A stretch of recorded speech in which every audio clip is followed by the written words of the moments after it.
কিছু মানুষকে বোঝানোর ক্ষমতা আমাদের নেই, তাই নিজে থেকে দূরে সরে যাওয়াটাই বুদ্ধিমানের কাজ। পৃথিবীতে সবচেয়ে নরম জিনিস হচ্ছে মানুষের মন। এটা ভাঙতে কোনো হাতুড়ির প্রয়োজন হয় না, শুধু মুখের কয়েকটি অবহেলিত ভাষাই যথেষ্ট। পৃথিবীতে সবচেয়ে আপন হলো মা। কেউ যদি অবহেলা করে, দোষ তার নয়, দোষ নিজের। কারণ তুমি তার কাছ থেকে বেশি আশা করে ফেলেছ। তুমি যদি গরিব হও, তোমার নিজের আত্মীয়রাও তোমাকে দেখে এড়িয়ে যাবে। আর যদি ধনী হও, তাহলে তোমার দূর সম্পর্কের আত্মীয়রাও রোজ দুবেলা করে তোমার খোঁজ নেবে।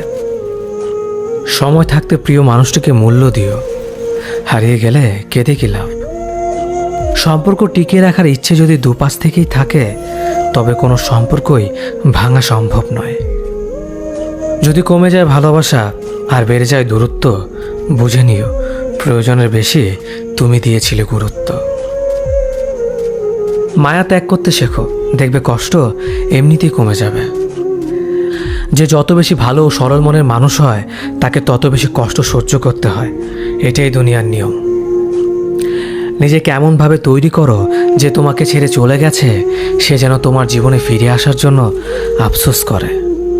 এই শহরে ক্ষণিকের জন্য হাত ধরার মানুষের অভাব হয় না, শুধু অভাব হয় হাত ধরে শেষ পর্যন্ত দাঁড়িয়ে থাকার মানুষের। জীবনে দুই ধরনের মানুষের থেকে দূরে থাকবেন, এক ব্যস্ত মানুষ, দুই অহংকারী মানুষ। কারণ ব্যস্ত মানুষেরা নিজের ইচ্ছে ছাড়া কথা বলে না, আর অহংকারী মানুষেরা নিজের স্বার্থ ছাড়া পাশে থাকে না। কিছু কিছু সম্পর্ক শেষ হয়েও হয় না। একজন হয়তো অনেক বদলে যায়, কিন্তু অন্যজন সে সম্পর্কের বোঝাটা বয়ে বেড়ায় সারা জীবন। কাউকে মারার জন্য বিষের প্রয়োজন হয় না, ছোট ছোট অবহেলাগুলোই যথেষ্ট। গুরুত্ব তাকেই দিও যে তোমার মূল্যটা বোঝে। ঠাট্টা ছলে যে তোমাকে মানুষের সামনে অপমান করে, তাকে বন্ধু মানিও না।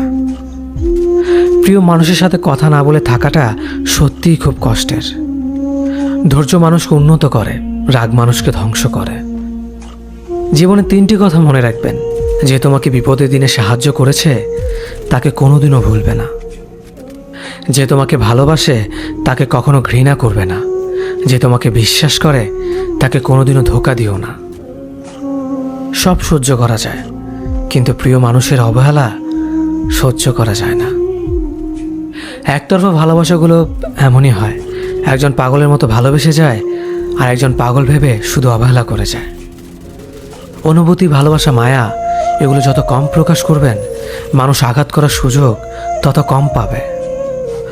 কোনো অভিযোগ নেই আর কখনো থাকবেও না, আছে শুধু অভিমান, যা কখনো বলবো না। সময়ের সাথে যদি কোনো সম্পর্ক নষ্ট হয়ে যায়, তাহলে বুঝে নিও সে সম্পর্কে ভালোবাসা নয়, প্রয়োজন ছিল। সম্পর্ক কখনো তৃতীয় ব্যক্তির জন্য ভাঙে না, সম্পর্ক ভাঙে তার জন্য যে তৃতীয় ব্যক্তিকে প্রশ্রয় দিয়েছে। সত্যিকারের ভালোবাসার মানুষ তো সেই যে ঠান্ডা লাগা গলা আর কান্না ভেজা গলার পার্থক্যটা বোঝে। আঘাত ছাড়া জীবনে কখনো উন্নতি করা যায় না। জীবনে যত আঘাত পাবে, ততই কাছের মানুষগুলোকে চিনতে পারবে।